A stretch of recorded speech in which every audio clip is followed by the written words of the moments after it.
পটুয়াখালীতে শিক্ষার্থীকে সংঘবদ্ধ ধর্ষণ মামলায় এক আসামি গ্রেফতার, আরেকজনকে খুঁজছে পুলিশ। মেডিকেল রিপোর্ট হাতে পেলেই পরবর্তী পদক্ষেপ। মাছ ও ট্রলার ব্যবসায়ী পরিচয়ে ৫ মাস আগে নারায়ণগঞ্জে বাসা ভাড়া নেয় আরসা প্রধান আতাউল্লাহ। পরিচয় জেনে হতবাক স্থানীয়রা। আসলে আমরা ভাবদারি নাই যে এরা এইরকম কাজ এখানে করে না করে, তো আমরা জানি না। আমাদের তো আতঙ্ক লাগতেছে দেখে শূন্য। নোয়াখালীর হাতিয়ায় নদী ভাঙন রোধ প্রকল্পে অনিয়মের অভিযোগ এলাকাবাসীর, কাজেও ধীরগতি, বাড়ছে ভাঙনের তীব্রতা। হাজার হাজার লোক কিন্তু ভাঙি উড়ে গেছে, আশা কি ভরসা কি আমাদের ভাঙি যাইতেছে, সবটা ভাঙি যাইতেছে। 1,05,000 বস্তা এখানে পড়ার কথা, সেখানে 20,000 বস্তা পড়ে নেয়।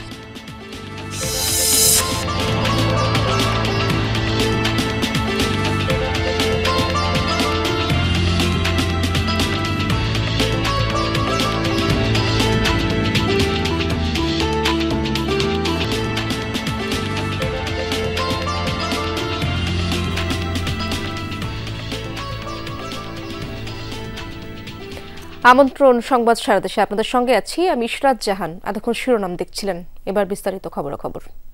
পটুয়াখালীতে শিক্ষার্থীকে দলবদ্ধ ধর্ষণ মামলার আসামি সাকিব মুন্সিকে গ্রেফতার করেছে পুলিশ। পুলিশ জানিয়েছে, অপর অভিযুক্ত সিফাত মুন্সিকে ধরতে অভিযান চলমান।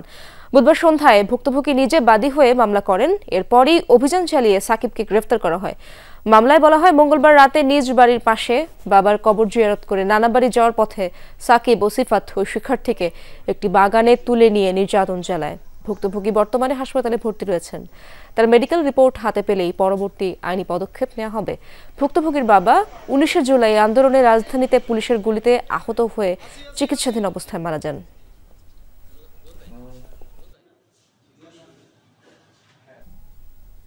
দর্শক, এ বিষয়ে আরো জানবো। আমার সহকর্মী জাকারিয়া হৃদয় সেখানে রয়েছেন, সেখানকার খবরাখবর তিনি রাখছেন। হৃদয়, নির্যাতনের শিকার শিক্ষার্থীর শারীরিক অবস্থা এখন কেমন, কিছু জানতে পারলেন কিনা, এবং অভিযুক্ত আরেকজনকে ধরার বিষয়ে সবশেষ পুলিশ কি বলছে?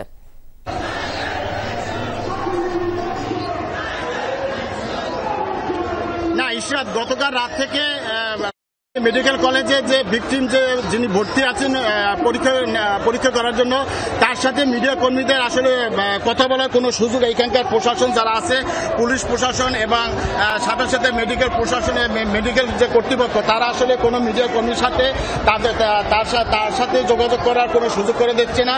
আর পাশাপাশি তার যে আত্মীয় স্বজন এখানে আছে, তাদের সাথে আসলে কোনো মিডিয়া কর্মীরা কথা বলতে পারতেছে না। যে বিষয়টি আমি সকাল থেকে জানিয়ে আসছিলাম যে পুলিশ প্রশাসনের পক্ষ থেকে পটুয়াখালী জেলা বিভিন্ন জায়গায় তারা কিন্তু অভিযান চালিয়েছে, সেই অভিযান কিন্তু এখন অব্যাহত আছে। আপনি একটি বিষয় জানেন যে বাংলাদেশ নাগরিক কমিটি এনসিপির যে আহ্বায়ক নাহিদ ইসলাম, তিনি কিছুক্ষণ মধ্যেই কিন্তু পটুয়াখালী এই মেডিকেল কলেজে এসে পড়বেন।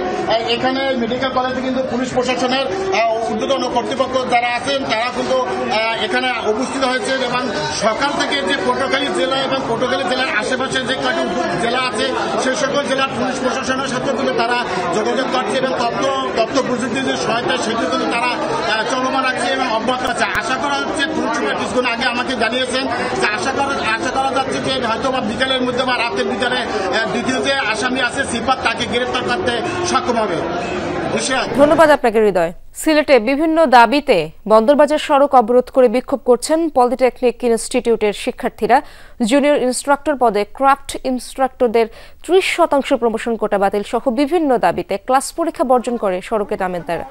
ঘণ্টা খানেকেরও বেশি সময় ধরে সড়ক অবরোধ করে রেখেছেন শিক্ষার্থীরা। এতে দেখা দিয়েছে দীর্ঘ যানজট, চরম ভোগান্তিতে পড়েছেন নগরবাসী। দাবি আদায় না হওয়া পর্যন্ত আন্দোলন অব্যাহত রাখার ঘোষণা দিয়েছেন পলিটেকনিকের শিক্ষার্থীরা।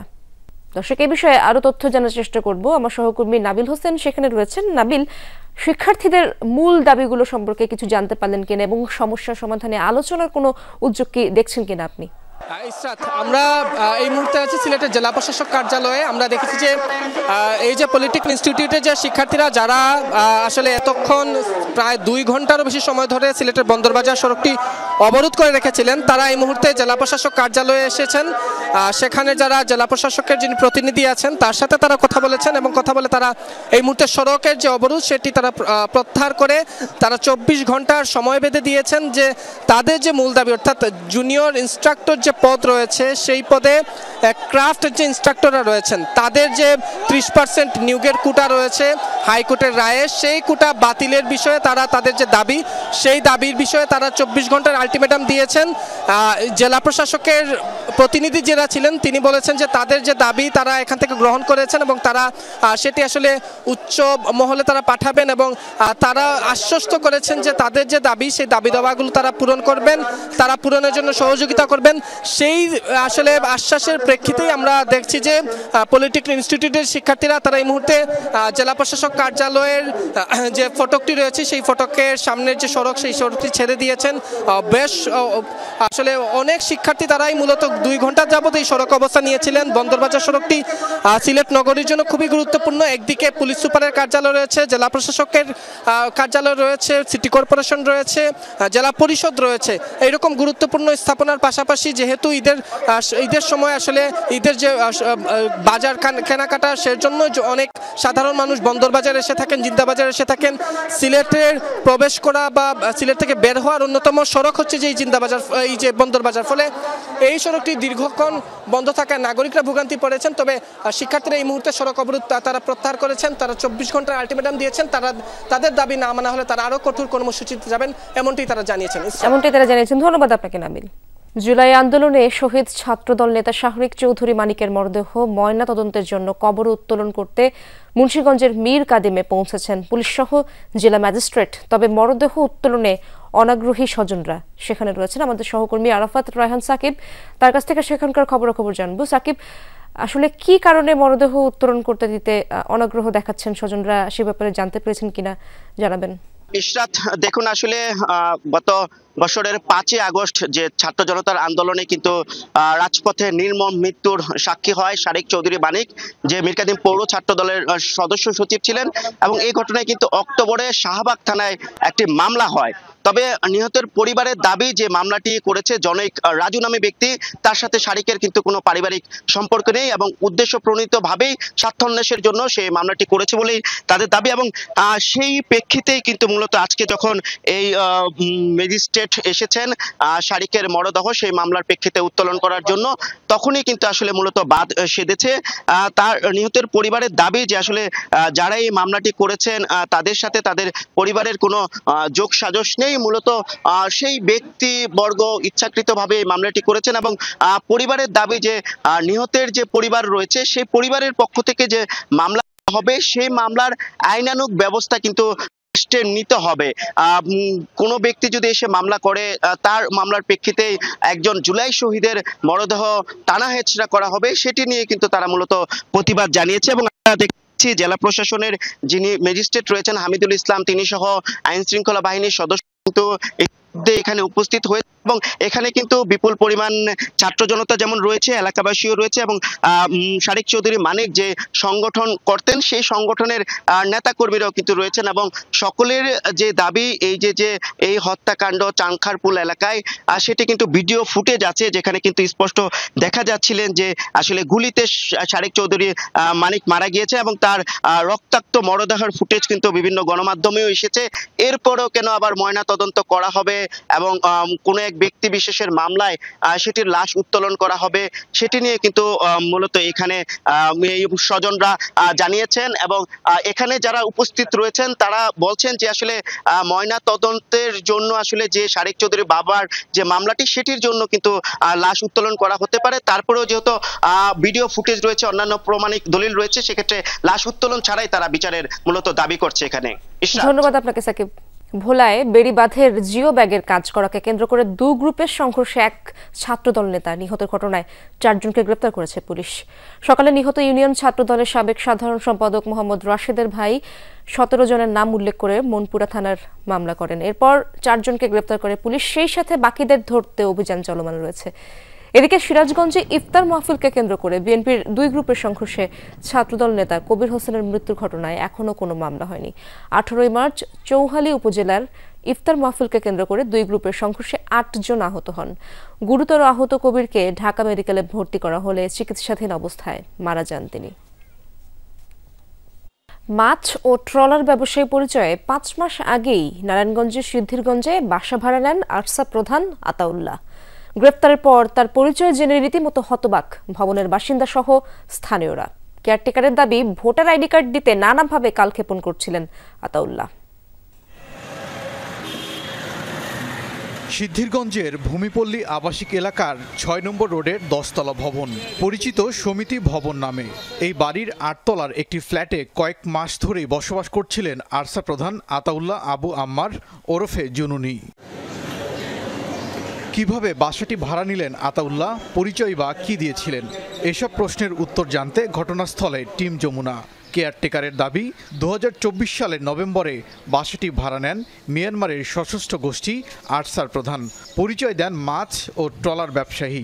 প্রথমে ৩ তলা, জানুয়ারিতে চলে যান ৮ তলায়। ভোটার আইডি কার্ড চাইলে নানা অজুহাতে সময়ক্ষেপণ করছিলেন বলে দাবি কেয়ারটেকারের। মাছের ব্যবসা করে, আর ওই যে নেতার যেটা ধরছে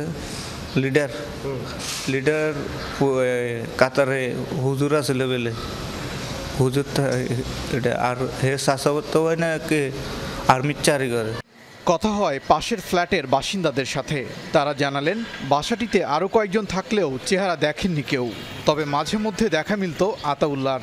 তবে পরিচয় জানার পর রীতিমতো বিস্মিত সবাই। ভয় লাগতেছে যে এরকম একটা মানুষ পাশে থাকছে অথচ কেউ জানে না, শুনে না, আমরা পাশে রয়েছি। আমরা কখনো দেখতাম না যে এই রুমটাতে কখনো ওপেন থাকতো। হ্যাঁ, জানতাম এখানে বাচ্চা কাচ্চা আছে সবাই, কিন্তু আমরা কখনো দেখি নাই যে এখানে, মানে আজ পর্যন্ত আমরা কখনো চেহারা দেখি নাই। অবাক হয়েছেন আবাসিক এলাকার বাসিন্দারাও। তারা জানালেন এলাকার মসজিদে নামাজ পড়তে আসতেন আরসা প্রধান, তবে কেউ টের পাননি এত বড় দুর্ধর্ষ সন্ত্রাসী তিনি। সাধারণ মুসল্লির মতন যদি আইসে নামাজ পড়ে, সবাই তো মনে করে ভালো মানুষ, সবার সাথে সবাই মিশে। আসলে আমরা ভাবদারি নাই যে এরা এইরকম কাছে এখানে করে না করে, তো আমরা জানি না। আমাদের তো আতঙ্ক লাগতেছে দেখে শূন্য। স্থানীয় বেশ কয়েকজনের মালিকানাধীন ভবনটি। ৮ তলার ওই ফ্ল্যাটের মালিক ইতালি প্রবাসী হালিম। দেখভাল করতেন তার বন্ধু খোরশেদ। যোগাযোগ করেও পাওয়া যায়নি তাকে। গত ১৭ মার্চ আরসা প্রধান সহ ৬ জনকে সেখান থেকে গ্রেফতার করে র্যাব। ওবায়দুর রহমান, যমুনা নিউজ। নোয়াখালীর হাতিয়ায় নদী ভাঙন রোধে জিও ব্যাগ প্রকল্পে উঠেছে কারচুপির অভিযোগ। দ্বীপবাসী বলছে, নিম্নমানের সামগ্রী ব্যবহারের পাশাপাশি কাজও এগুচ্ছে ধীর গতিতে। এতে নদীগর্ভে বিলীন হচ্ছে স্থাবর অস্থাবর সম্পদ। মেঘনায় জেগে ওঠা এক বিস্তীর্ণ জনপদ নোয়াখালী হাতিয়ার নলেরচর। জীবিকা নির্বাহে কৃষি আর মাছ আহরণই ভরসা। বন্যা ঘূর্ণিঝড়ের সাথে লড়াইটাও নিত্যকার। আরেক আতঙ্ক নদী ভাঙন। প্রতি বছরই বর্ষা মৌসুমের আগে ভাঙন শুরু হয়। এবছরও নদীগর্ভে বিলীন চরবাসীর ভিটেমাটি, ফসলি জমি। ভাঙন রোধে গেল বছর এপ্রিল থেকে জিও ব্যাগ ফেলার কর্মসূচি শুরু করে পানি উন্নয়ন বোর্ড, যে প্রকল্পের ব্যয় ৩৭৮ কোটি টাকা। তাতেও খুব একটা ভরসা পাচ্ছে না দ্বীপবাসী। হাজার হাজার লোক কিন্তু ভাঙি উড়ে গেছে, আরো কিছু লোক আছে যেগুলো এগুলো আতঙ্ক আছে, ঘুম নেই, নিম নেই। আশা কি ভরসা কি আমাদের, ভাঙি যাইতেছে সবটা ভাঙি যাইতেছে। খালি আমার কাজ করতেছে, এরা করতেছে এরকম করে, এরকম করবো, এরকম হবে, হবে করতে করতে মানে আশাই দিতেছে আমাদেরকে। কাজের ধীরগতিতে দিন দিন বাড়ছে ভাঙনের তীব্রতা। জিও ব্যাগ সহ ঘরবাড়ি তলিয়ে যাচ্ছে নদীগর্ভে। রয়েছে প্রকল্পের গুণগত মান নিয়েও প্রশ্ন। দ্বীপবাসী বলছে, আসছে বর্ষায় ক্ষতির মুখে লক্ষাধিক মানুষ। এখন বালি 2 নাম্বার দেয়, একবারে মাটি বালু দেয়। এই মাটি বালুগুলো দিলে বস্তার ভিতরে থাকবে না। 1,05,000 বস্তা এখানে পড়ার কথা, সেখানে 20,000 বস্তা পড়ে নেয়। এভাবে হলে আমাদের এলাকার ক্ষতিগ্রস্ত হবে, এলাকা ভেঙে যাবে। সময় আছে মাত্র 1 মাস। 1 মাস পরে যদি এই কাজটা যদি পুরো ক্লিয়ার না করে, তাহলে কিন্তু এগুলা এসব বস্তাগুলো থাকবে না, উড়ে চলে যাবে। প্রকল্পের অগ্রগতি নিয়ে দায়সারা জবাব ঠিকাদারি প্রতিষ্ঠানের। তবে নিবিড়ভাবে কাজ পর্যবেক্ষণের দাবি পাওবোর। এটা তো দেখাশোনা করে পানি উন্নয়ন বোর্ড নিজেই দেখাশোনা করে। মানে আমরা যদি বালি খারাপ দিই, ওরা রিজেক্ট করে দিবে, আবার চেঞ্জ করে দিই, বিল দেয় না। প্রতিনিধিরা কাজ করে যাচ্ছেন, তবে কাজের গতি আপনারা যেরকম বলছেন যে স্লো, আসলে কিছু মাস আগেও কিন্তু এরকম কিছুটা স্লো ছিল। আমরা এই জন্য বারবার ওনাদেরকে তাগাদাপত্র দিয়েছিলাম। জনগণের জানমাল রক্ষায় পাওবোর তত্ত্বাবধানে 13টি প্যাকেজে 4.9 কিলোমিটার নদীটির ভাঙন রোধের কাজ চলমান। 2026 সালে জুন পর্যন্ত এই প্রকল্পের মেয়াদ। হুমায়ুন রশিদ, যমুনা নিউজ। দর্শক, এই ছিল সংবাদ সারা দেশের এখনকার আয়োজনে। এতক্ষণ যারা সঙ্গে ছিলেন সবাইকে ধন্যবাদ।